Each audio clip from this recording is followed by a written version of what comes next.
शङ्करं शङ्कराचार्यं केशवं बादराय नमः। सूत्रभाष्यकृतौ वन्दे भगवन्तौ पुनः पुनः। ईश्वरो गुरुरात्मेति मूर्तिभेदविभागिने व्योमवद्व्याप्तदेहाय दक्षिणामूर्तये नमः।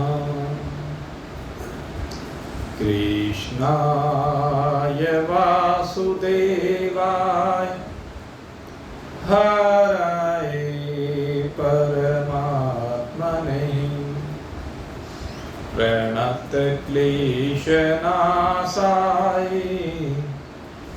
गोविन्दाय नमो नमः। नारायणाय नमोस्तुते। सद्गुरुदेवाय नमोस्तुते।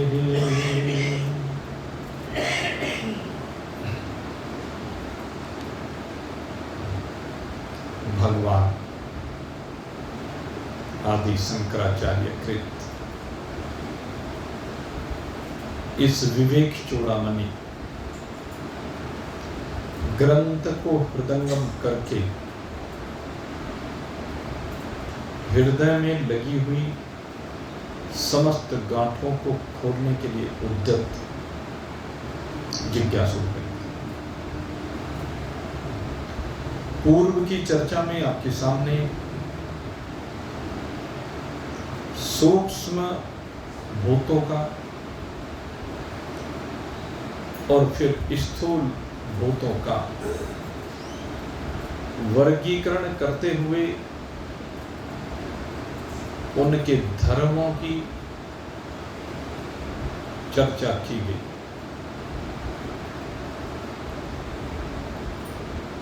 स्थूल शरीर और सूक्ष्म शरीर, मुख्य रूप से इन दोनों की जो संरचना है वह इन सूक्ष्म और स्थूल भूतों से ही होती है। ये भूत वैसे तो समष्टिगत हैं, लेकिन जब जीव के संदर्भ में चर्चा की जाती है तो ये सब भूत व्यष्टिगत होकर के एक शरीर विशेष से संयुक्त होकर के इस स्थूल शरीर और कारण शरीर के कारण बन जाते हैं। स्थूल शरीर के संदर्भ में जो चर्चा की गई उसमें बताया गया कि जो सप्त धातुओं से बना हुआ शरीर है वह स्थूल शरीर कहलाता है। और इस स्थूल शरीर के विभिन्न अंग जो हमें दिखाई देते हैं विभिन्न कार्य करते हुए, उन अंगों के समुच्चय को, उन अंगों के समग्र अंगों को अगर एक साथ मिला दें तो उसके समूह को, उसकी संरचना को भी हम स्थूल शरीर कहते हैं। अब भगवान शंकराचार्य सूक्ष्म शरीर की बात करते हुए बताते हैं कि सूक्ष्म शरीर में सूक्ष्म भूतों से किस प्रकार से सूक्ष्म शरीर की संरचना होती है। यह सूक्ष्म शरीर की संरचना में कहते हैं जो समष्टिगत पंच ज्ञानेंद्रिय हैं उनसे हर शरीर में ज्ञानेंद्रिय प्रकट हो जाती है। समष्टिगत जो कर्मेंद्रिय हैं उनसे कर्मेंद्रिय प्रकट हो जाती हैं। समष्टिगत ही व्यष्टिगत का रूप धारण कर लेता है शरीर की उपाधि के कारण से। ऐसे ही समष्टिगत अंतःकरण का एक अंश व्यष्टिगत अंतःकरण बन जाता है, समष्टिगत प्राणों का एक अंश व्यष्टिगत प्राण बन जाता है, और यही 19 तत्वों का समूह समुच्चय है, ये सूक्ष्म शरीर कहलाता है। इसको लिंग शरीर भी कहते हैं। लिंग शरीर इसलिए कहा कि कहते हैं कि इसका अंगुष्ठ मात्र प्रमाण होता है, यद्यपि अंगुष्ठ मात्र प्रमाण भी इसको कहा नहीं जा सकता, लेकिन समझाने के लिए कह दिया जाता है इसका परिमाण।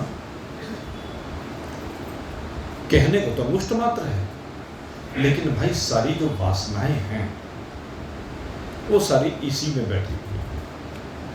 सारी इच्छाएं, वासनाएं, तृष्णाएं, स्पृहा, कामना के जो चारों रूप हैं वो इसी के अंदर विराजमान, और यही कर्म की हेतु बनती है वासनाएं। कामना से ही कर्म होते हैं, और कर्म से ही कर्म का फल भोग होता है। और इसी कारण से इसको, क्योंकि मुख्य रूप से सारे कार्यों का हेतु यही दिखाई देता है, सब कुछ करता हुआ यही दिखाई देता है, इसलिए अज्ञान के कारण अज्ञानी लोग इसी को आत्मा की उपाधि मान लेते हैं, अर्थात इसी को आत्मा मान लेते हैं। जो अज्ञानी लोग हैं वो इस सूक्ष्म शरीर को ही आत्मा मान लेते हैं, जबकि ये आत्मा नहीं है। ये क्या है? सूक्ष्म भूतों से बना हुआ सूक्ष्म शरीर है, और यही एक शरीर से दूसरे शरीर में भी जाता है जो का तो, क्योंकि सारे संस्कार भी इसी में संग्रहित रहते हैं। संस्कार संग्रहित रहते हैं, इसीलिए वासनाएं होती है, कामनाएं होती हैं, इसलिए कर्म होते हैं। अगर संस्कार ना हो इसमें तो फिर कुछ नहीं होगा। संस्कार सब इसी में। अब ये दिखता तो किसी को है नहीं, अनुभूत होता है। मन दिखता नहीं लेकिन अनुभूत होता है, बुद्धि दिखती नहीं लेकिन अनुभूत होती है, चित्त दिखता नहीं अनुभूत होता है। कर्ण के चारों तत्व मन बुद्धि चित्त अहंकार दिखते नहीं लेकिन महसूस होते हैं।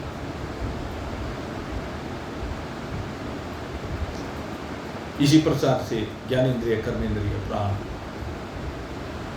इन सब के बारे में बात की गई। और इसीलिए चूंकि ये दिखता नहीं है, इसलिए इसकी अभिव्यक्ति की जो अवस्था कही गई, मांडुक्य उपनिषद में इसका विशेष रूप से वर्णन है आकार उकार मकार रूप से। जैसे स्थूल शरीर की अभिव्यक्ति की अवस्था जागृत है, तो इसी प्रकार से इस सूक्ष्म शरीर की अभिव्यक्ति की अवस्था कहते हैं स्वप्न है। और ये स्वप्नावस्था में स्थूल शरीर तो शांत हो जाता है, ये सूक्ष्म शरीर यही भासता है भाई। और क्या भासता है? कि सब कुछ यही बन करके भासता है। ये सूक्ष्म शरीर ही बुद्धि में जो संस्कार हैं उनके कारण से सब कुछ को दिखाने लगता है। स्वप्न में ये बुद्धि, जागृत के जितने पदार्थ हैं, जागृत की जितनी वासनाएं हैं, जन्म जन्मांतर के जितने संस्कार हैं, उन सब भावों से संयुक्त होता है, और उन्हीं के द्वारा ये स्वयं ही स्वप्न का स्वरूप बन जाता है, स्वप्न के पदार्थ बन जाता है, स्वप्न के जीव बन जाता है। स्वप्न में जो भी कुछ कल्पना की जाती है वो सब कुछ ये बुद्धि ही बन जाती है। इसलिए कहते हैं कि बुद्धि जिसकी उपाधि है, ऐसा वो सबका साक्षी। अब एक तो बुद्धि हो गई, एक बुद्धि का साक्षी।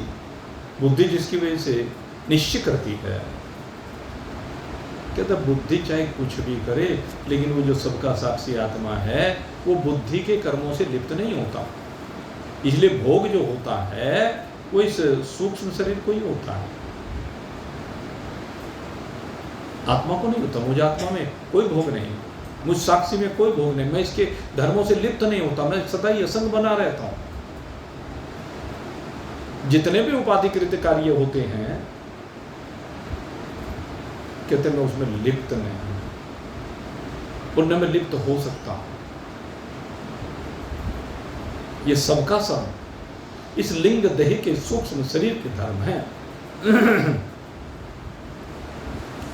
और ये लिंग देह अगर देखा जाए, ये सूक्ष्म शरीर देखा जाए तो भाई ये जो जीवात्मा है ना, जो चिदाभास संयुक्त जीव क्या है, अनेक बार आपको बताया, अविद्या, अविद्या उपहित चेतन और अविद्या में चेतन का प्रतिबिंब, ये तीनों मिलकर के जीव कहलाता है, जीवात्मा कहलाता है। ये कह दीजिए ये जीवात्मा,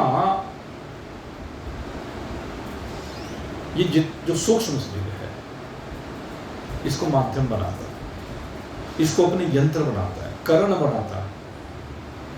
जो भी कुछ हमें लगता है कि भोग हो रहे हैं या कर्म हो रहे हैं वो सूक्ष्म शरीर कर रहा है, लेकिन यहाँ भगवान शंकराचार्य ने स्पष्ट किया, वैसे तो अनेक बार आपको समझाई हुई है बात,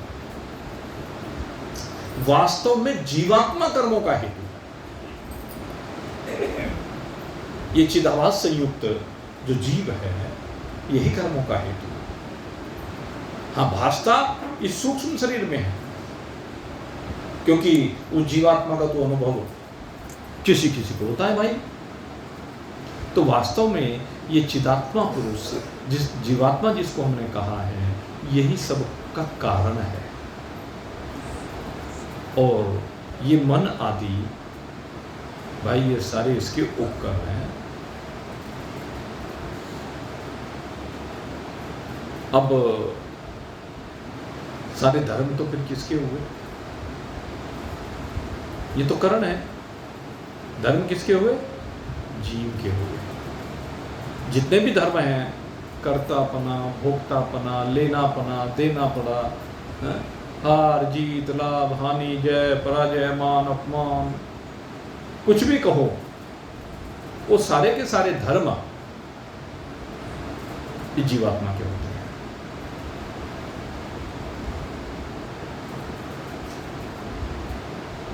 कहते हैं कि जैसे मान लो नेत्रों में कोई दोष आ जाए,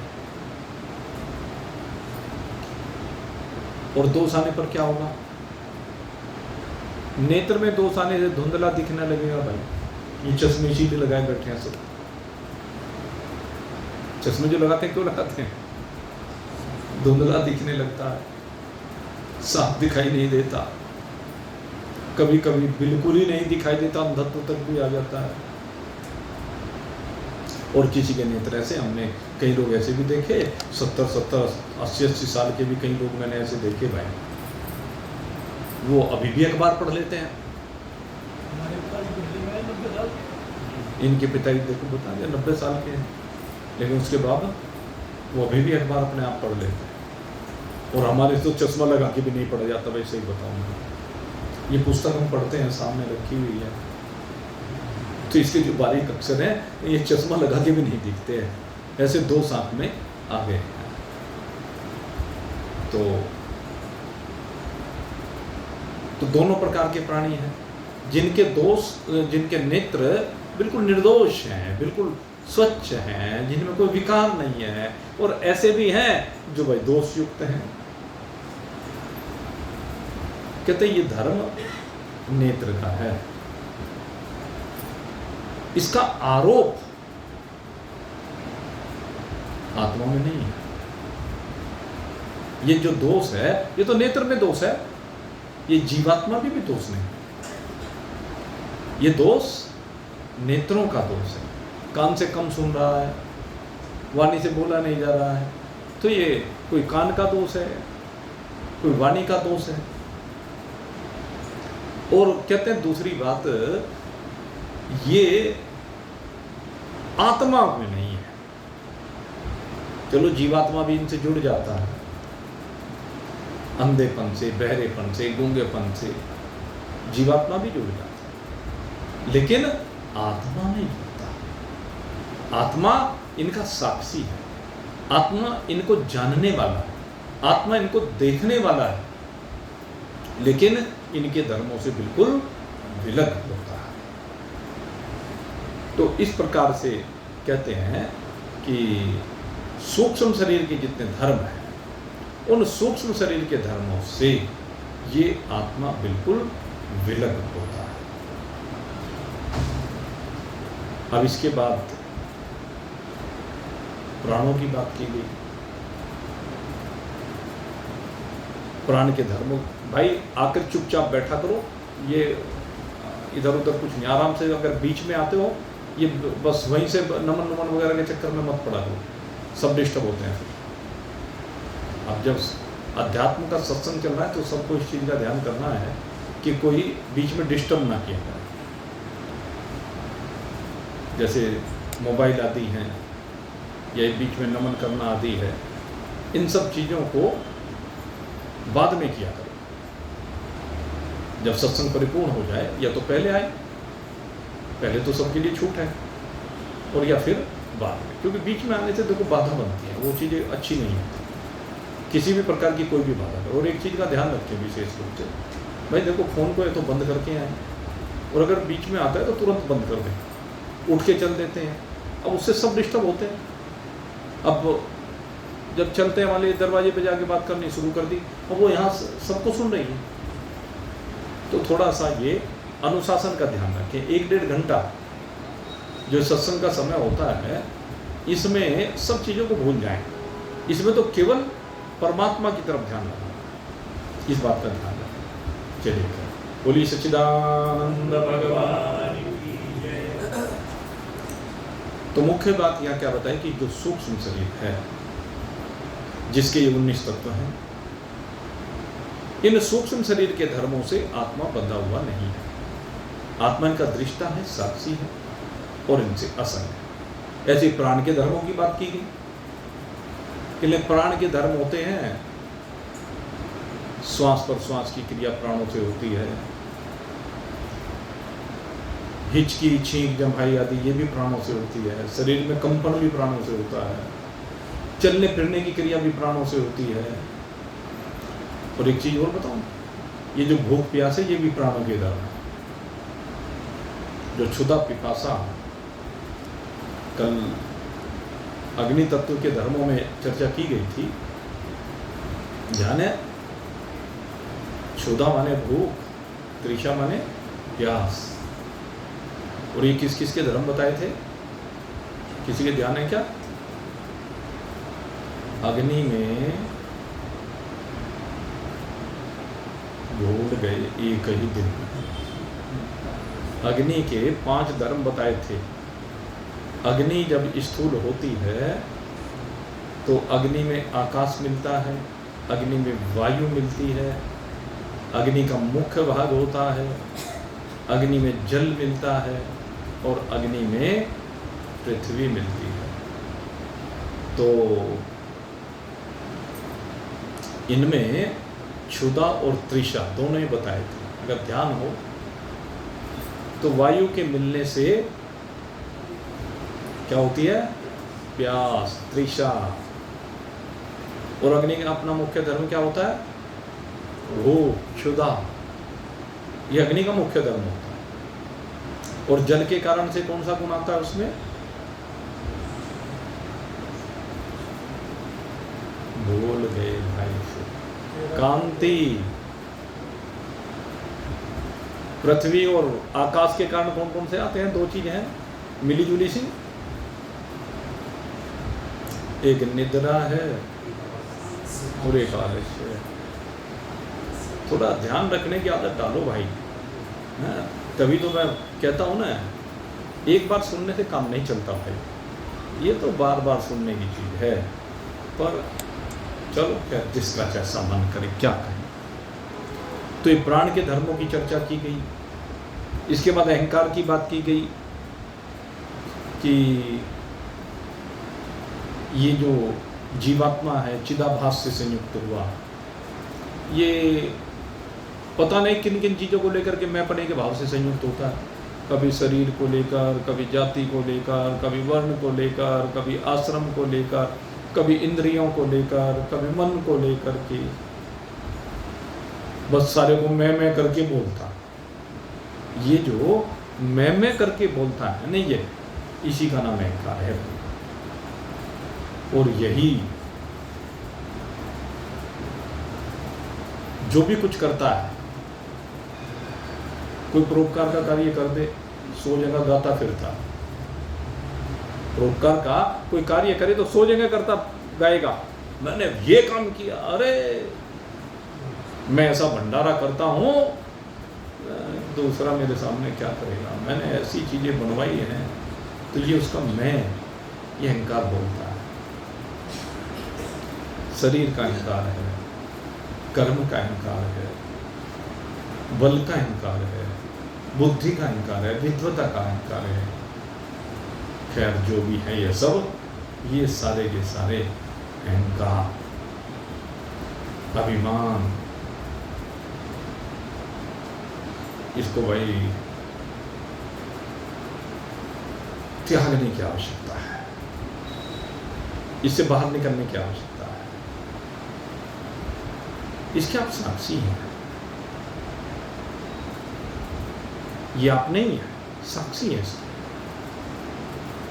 तो इस बात को समझने की आवश्यकता है।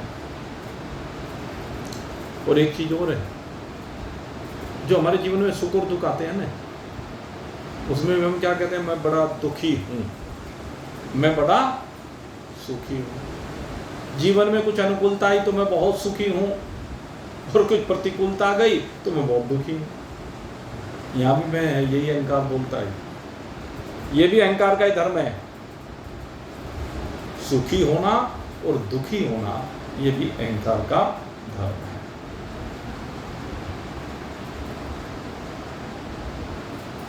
अब भगवान शंकराचार्य अगले विषय की ओर आते हुए कहते हैं जो ये 5 विषय हैं, 5 विषयों में सबकी आसक्ति है। 5 विषयों के भोग को सब चाहते हैं, शब्द का, स्पर्श का, रूप का, रस का, गंध का, सब भोग लगाना चाहते हैं।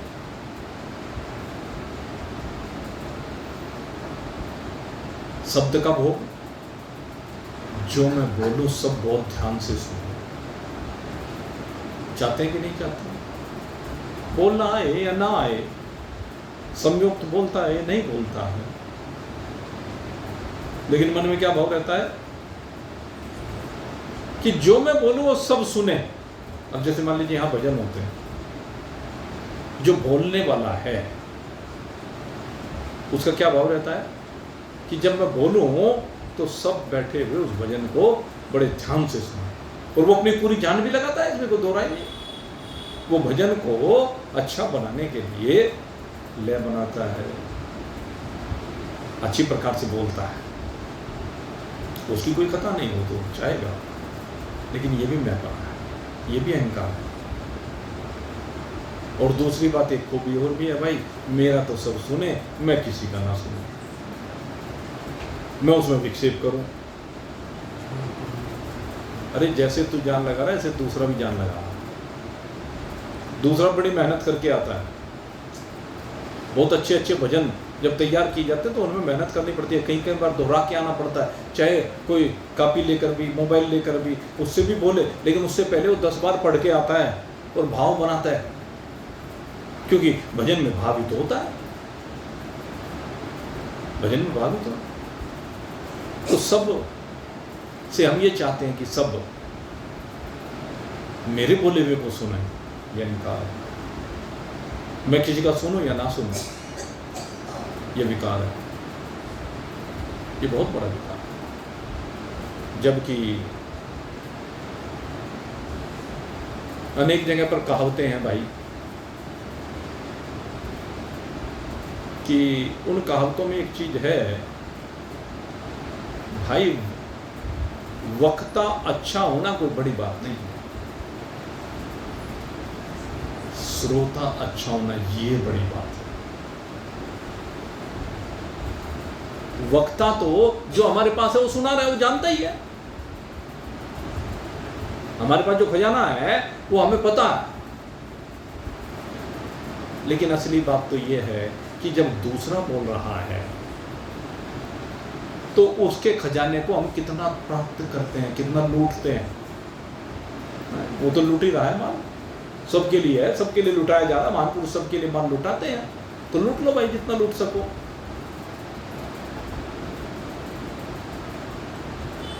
संतों के दरबार में तो खजाने भरे पड़े हैं, लेकिन लूट तो वही सकता है जो सुन रहा हो।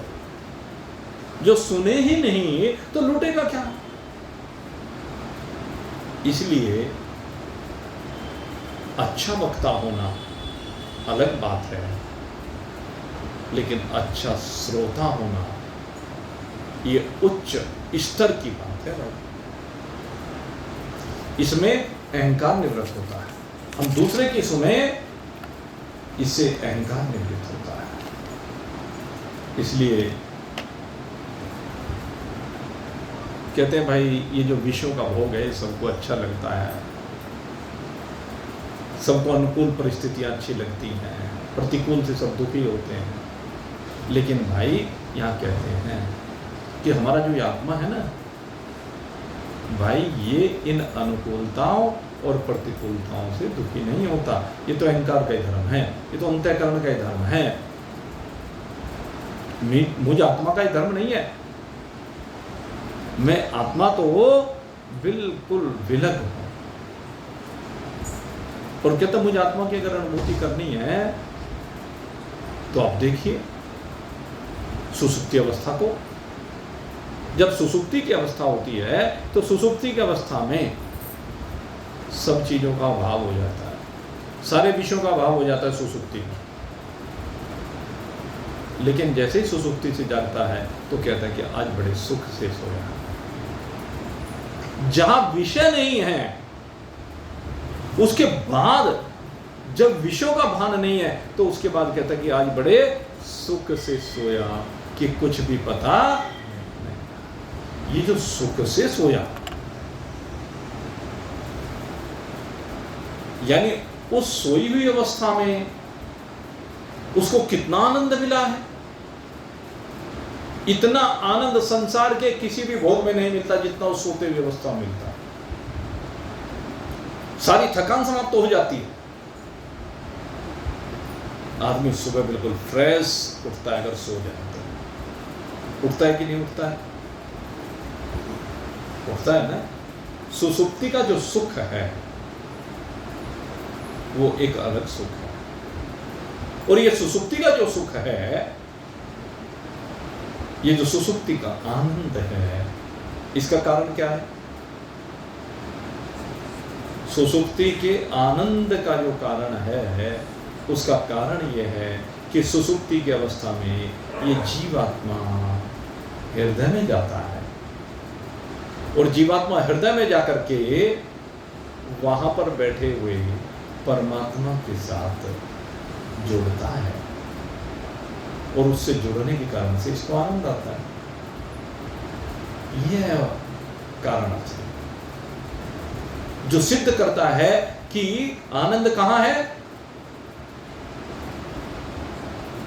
इससे सिद्ध होता है कि आनंद कहां है। कहते आनंद विश्व में नहीं, आत्मा के साथ जब इसका मिलन हुआ तो उस समय इसको आनंद की अनुभूति। विषयों का जब अभाव हुआ तब इसको आनंद की अनुभूति। तो इस प्रकार से भगवान शंकराचार्य समझा रहे हैं, यह जागृत में हो जाएगा तो बस स्वरूप का बोध हो जाए। और स्वरूप का बोध होने के लिए, स्वरूप का बोध करने के लिए क्या करना है? विषयों के अभाव होने पर आनंद आया ना, तो जागृत में विषयों का अभाव हो जाए जीवन में। न शब्द पर गौर करें, न स्पर्श पर गौर करें, न रूप पर गौर करें, न रस पर गौर करें, न गंध पर होता है। देखो तपस्वी तो इसे कहा जाता है, तपस्वी यही होता है जो न किसी को कुछ सुनाना चाहता है न किसी से कुछ सुनना चाहता है। कोई कितनी गालियां दे दे तो उसको सुनाई नहीं देती, कोई कितनी प्रशंसा कर दे तो उसको सुनाई नहीं देती है। यह है शब्द का विजय। ऐसे पांचों भूतों में उसमें वो भूत उसके लिए अनुकूल बनकर आए या प्रतिकूल बनकर के आए, उसके ऊपर कोई प्रभाव नहीं पड़ता, वो सम रहता है, सिद्धि असिद्धि में सम रहने वाला। तब ये आत्मा का आनंद अपने आप में अनुभूत होता है, एक रस्ता आ जाती है जीवन। एक रास्ता आने का सूत्र ही यही है। अब भगवान शंकराचार्य बाधा को बता रहे हैं। इस एक रास्ता में बाधा क्या है? कहते माया है। ये माया क्या है? अभी तो माया नाम हो जाता है संसार में, बहुत महिलाओं के नाम है माया है? लेकिन यहां जिस माया की बात की जा रही है वो भगवान की बड़ी विलक्षण शक्ति है, त्रिगुणात्मक शक्ति है। जो महतत्व तो बताया था ना आपको, आप उसी को माया समझ लीजिए। जो महतत्व की चर्चा की गई थी वही बस ये समझ लीजिए, वो त्रिगुणात्मक है, वो त्रिगुणात्मक शक्ति माया कहलाती है भगवान की। और इसको भगवान शंकराचार्य कहते हैं व्यक्त नामनि परमेश शक्तिर अनाद्य विद्या त्रिगुणात्मिका परा कार्यानुमेया सुदयेव माया यया जगत सर्वमिदं प्रसूयते। कैसी है ये? कहते हैं अव्यक्त नाम पर। अव्यक्त जिसको किसी प्रकार से प्रकट ना किया जा सके, जिसको किसी प्रकार से समझाया ना जा सके, बताया ना जा सके। आत्मा ये माया ऐसी है कि किसी भी प्रकार से जिसको समझाया ना जा सके। अव्यक्त नाम का और है त्रिगुणात्मक विद्या। ये परमात्मा की पराशक्ति कही गई है। इस माया को परमात्मा की पराशक्ति कही गई है। और इसी शक्ति से सारा जगत उत्पन्न हुआ, वो तो आपको सारी प्रक्रिया बताई दी है। इसी पराशक्ति से सारा जगत उत्पन्न होता है, यहां तक कि सगुण साकार भगवान भी इसी से प्रकट होता है। सगुण साकार जो भगवान है वो इसी में प्रकट होता है। जब सत्वगुण के साथ ये जब सतोगुणी बात होती है, सत्वगुण से संयुक्त परमात्मा,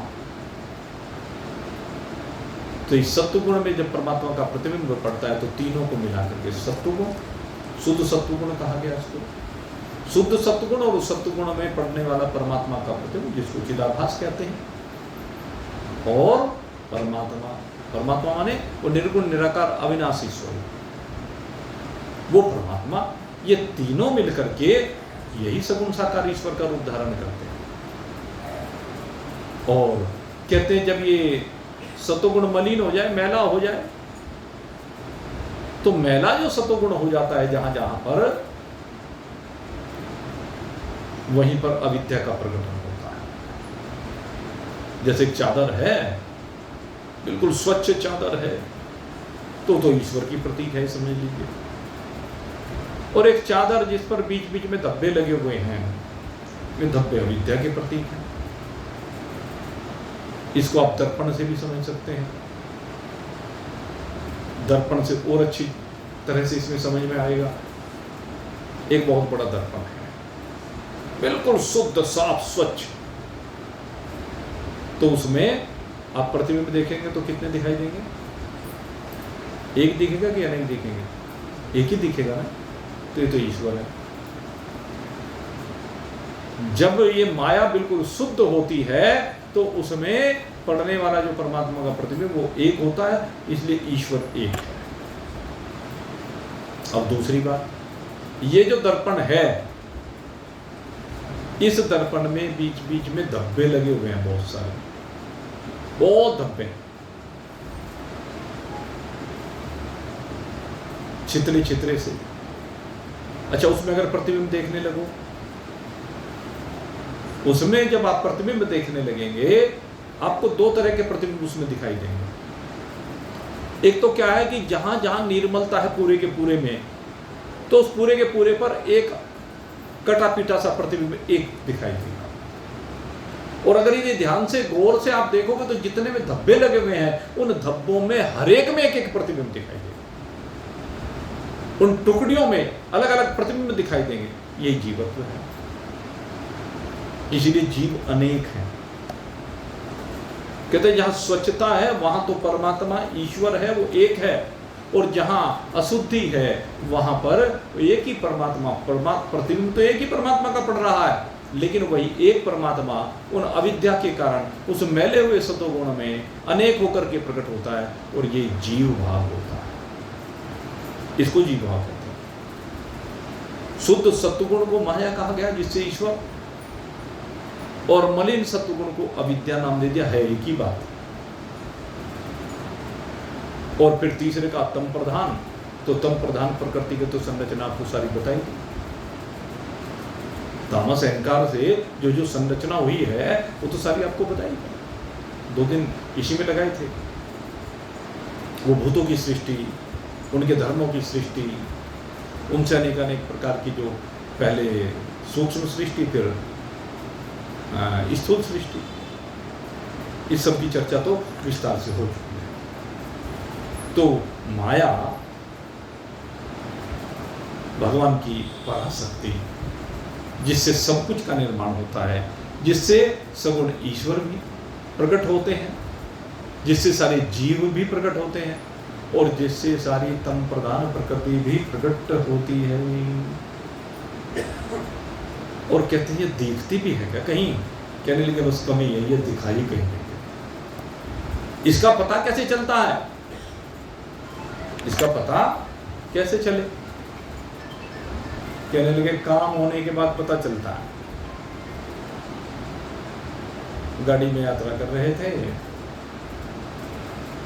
भीड़ थी, स्टेशन आया, नीचे उतरने लगे, उतर करके बाहर स्टेशन से नीचे आए, रिक्शा में बैठे, चलते अपने गंतव्य के लिए। और जहाँ गंतव्य पर पहुँचे, रिक्शा वाले को पैसे देने थे, जेब में हाथ डाला। अब जेब में कभी इधर हाथ डाले, कभी इधर डाले, कभी अंदर डाले, अब सब जगह हाथ डाले लेकिन डालता रहे। अब तो माया काम कर गई। अब पता चला कि माया काम कर गई, कोई जेब काट करके ले गया। तो ऐसे ही माया का जो काम है वो काम होने के बाद पता चलता है, पहले पता नहीं चलता। अगर पहले पता हो तो वही हाथ पकड़ ले, लेकिन पकड़ नहीं पाता। तो माया ऐसी है भाई, है इसीलिए इसको अव्यक्त कहा गया। और क्या कहा गया माया को? कहते हैं सन्नाप्य असन्नाप्य भात्मिकानो भिन्नाप्य भिन्नाप्य उभात्मिकानो संगाप्य अनसंगाप्य संगाप्य अनसंगाप्य उभ्यात्मिकानो महा अद्भुता अनिर्वचनीय रूपः। सारी बात कह दी इसमें। माया को कहते हैं न सत्य कहा जा सकता है, न असत्य कहा जा सकता है, और न ही सदा सत्य कहा जा सकता है, यानी उभय रूप। न इसे सत्य कह सकता है, न असत्य कह सकता है, न उभय रूप कह सकते हैं। ऐसी माया, ये माया का स्वरूप जो न सत्य कहने में आए, न असत्य कहने में आए, न दोनों के मिश्रित रूप को कहने में आए, ऐसा माया का स्वरूप है। और कहते हैं माया को न तो भिन्न कह सकते, न अभिन्न कह सकते। न तो परमात्मा से भिन्न कही जाती है, क्योंकि आश्रय तो परमात्मा में ही है। और दूसरी बात, न परमात्मा से अभिन्न कही जाए।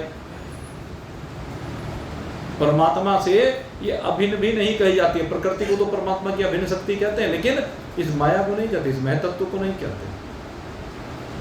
कि परमात्मा की अभिन्न शक्ति, क्योंकि ये तो एक प्रतीति है, ये तो एक कल्पना है, ये तो एक स्पंदन है।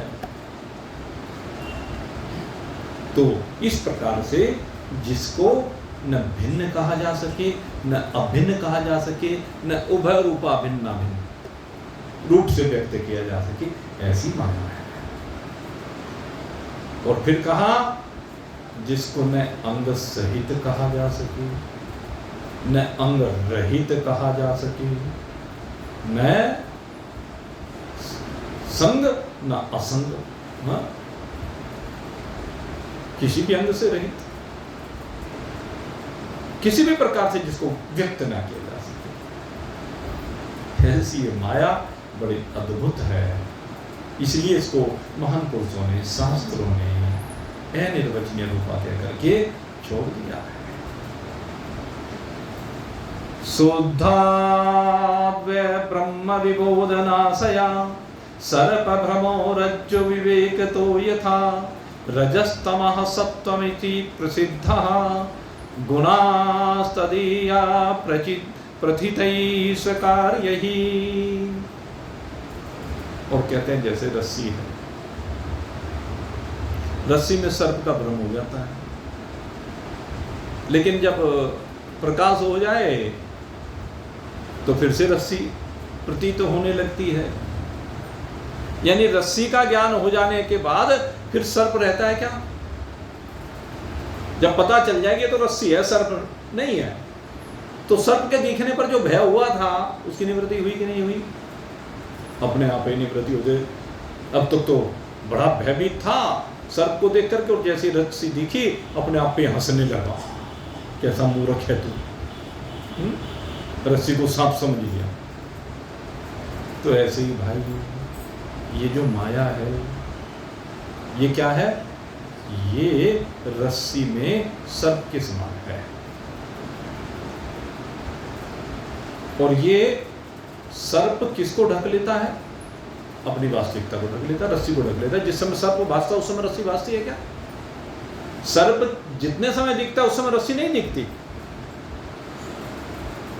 केवल अज्ञान काल में रस्सी दिखाई देती है। अगर वो ज्ञान काल में रस्सी दिखाई देती है, अज्ञान काल में तो सर्प दिखता है भाई।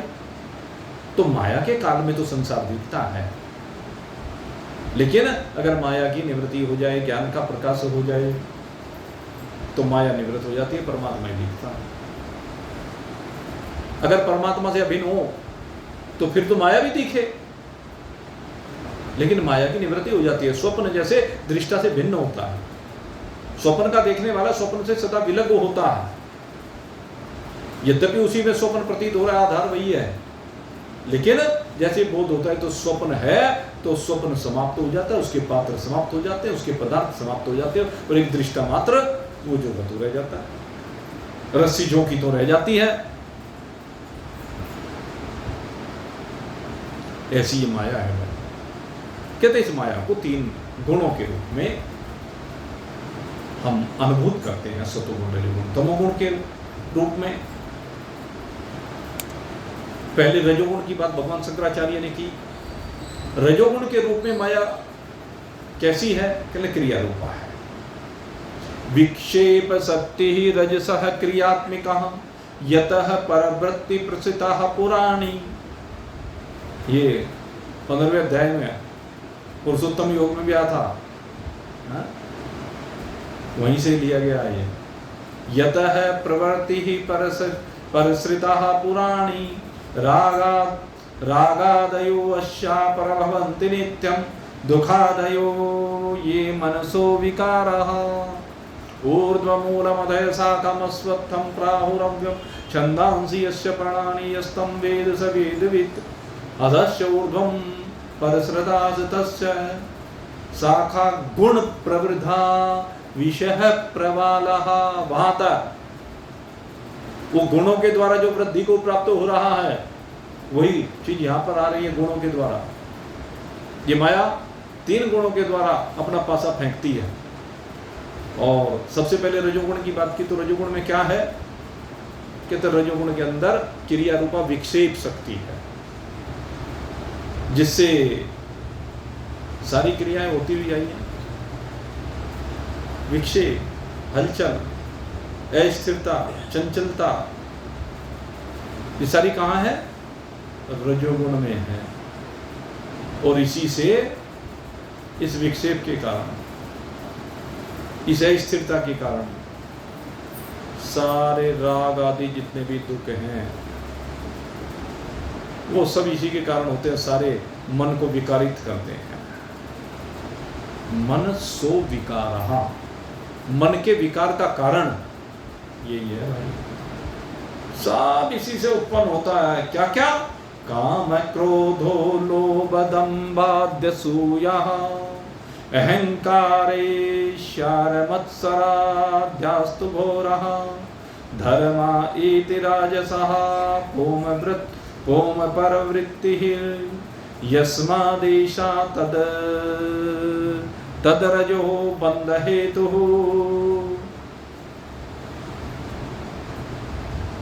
किस किस को उत्पन्न कर रही है? काम को उत्पन्न करती है, क्रोध को, लोभ को, दंभ को, असूया को। असूया से तात्पर्य जो हम दूसरों में कमियां निकालते फिरते हैं, दूसरों में दोष ढूंढते, अपनी तरफ तो नहीं देखते, दूसरे की देखते हैं। जितना अभिमान है, अहंकार है, ईर्ष्या, मत्सर, ये सारे के सारे रजोगुण के धर्म हैं भाई। और इन्हीं के कारण से सारी क्रियाएं इनके कारण से हैं। कभी काम के कारण, कभी क्रोध के कारण, कभी लोभ के कारण, कभी दंभ के कारण, कभी असूया के कारण, कभी अभिमान के कारण, कभी ईर्ष्या के कारण, कभी मत्सर्य के कारण। ये यहाँ पर भगवान शंकराचार्य ने ये 8 गुण बताए, रजोगुण के धर्म बताए। 8 भगवान श्री कृष्ण ने गीता जी में 2 बताए विशेष रूप से। कामेश क्रोधेश रजोगुण समुद्भव, वहां पर काम और क्रोध बताए, बाकी इसी में समाहित हो गए। जो भगवान शंकराचार्य ने इसमें 6 और जोड़ दिए, तो ये 6 काम और क्रोध में ही समझ लीजिए। काम के अंतर्गत सब कुछ आ जाता। तो इस प्रकार से ये रजोगुण के धर्म हैं। और इन धर्मों के कारण से भी, इनसे संयुक्त होने के कारण ही ये जीव कर्मों में प्रवृत्त होता है। और जब ये कर्मों में प्रवृत्त होता है तो कर्म ही से बांध लेते हैं, कर्मों की रस्सी में जकड़ा जाता है। और इसके बाद तमोगुण की बात की। ऐसा वृत्तिर्नाम तमोगुणस्य शक्तिर्यया वस्तव भासते अन्यथा शेषां निदानं पुरुषस्य संसृते विक्षेप शक्ते परसरस्य हेतुः। और इस तमोगुण की विशेषता क्या है? कहते तमोगुण इसे जो है वास्तविकता को दिखने ही नहीं देता। तमोगुण तो भाई काला चश्मा है। तमोगुण काला चश्मा है, जो होता कुछ है और दिखाता कुछ है। ये आवरण शक्ति भी कही गई है।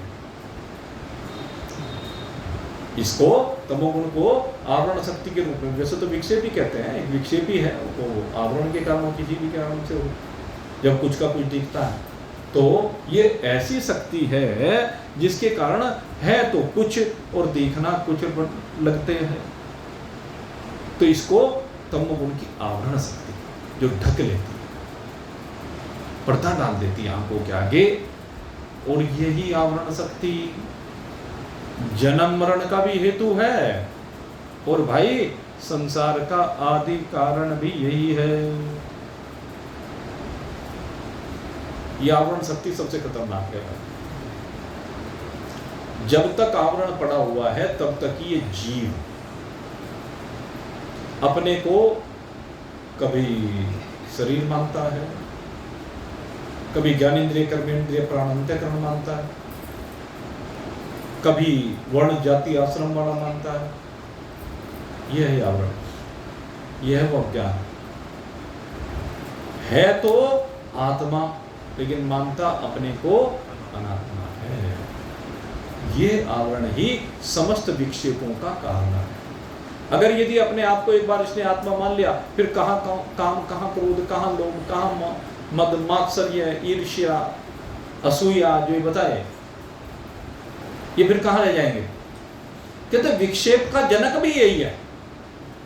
आवरण ही विक्षेप को भी परोसता है। इसलिए ये रजोगुण और ये तमोगुण भाई दोनों बड़े भयंकर हैं। इस तमोगुण से संयुक्त हुआ मनुष्य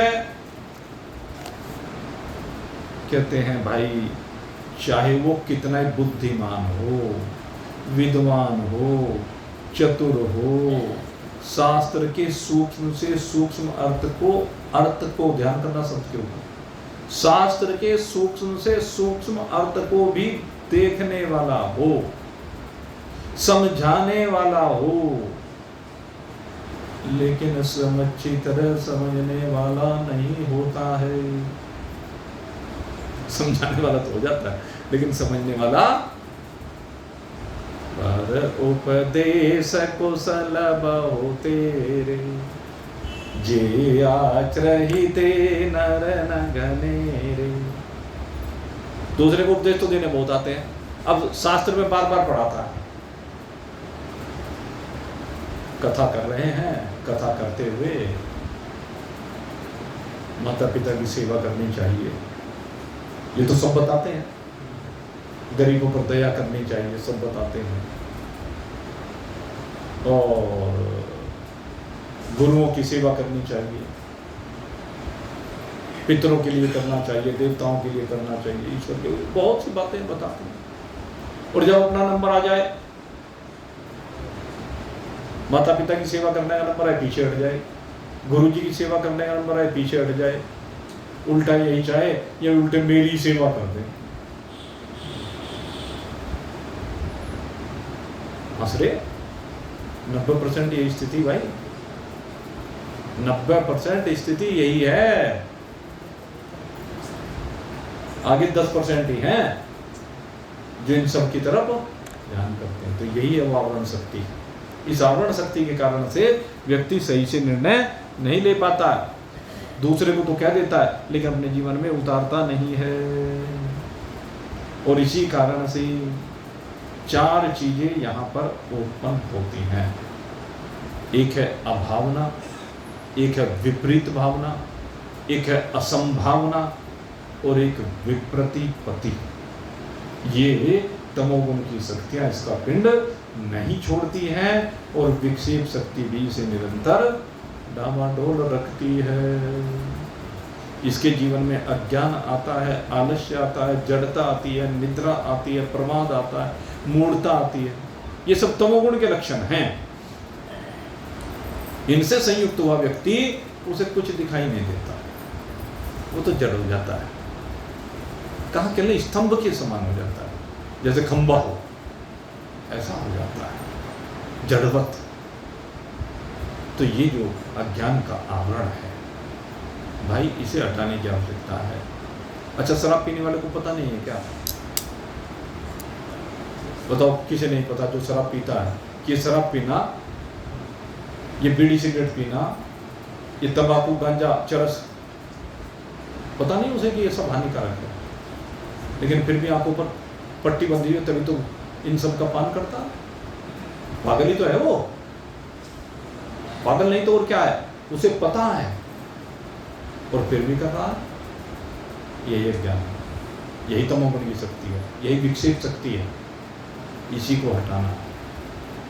तो भगवान शंकराचार्य कहते हैं कि रजोगुण और तमोगुण की शक्ति से बाहर निकले।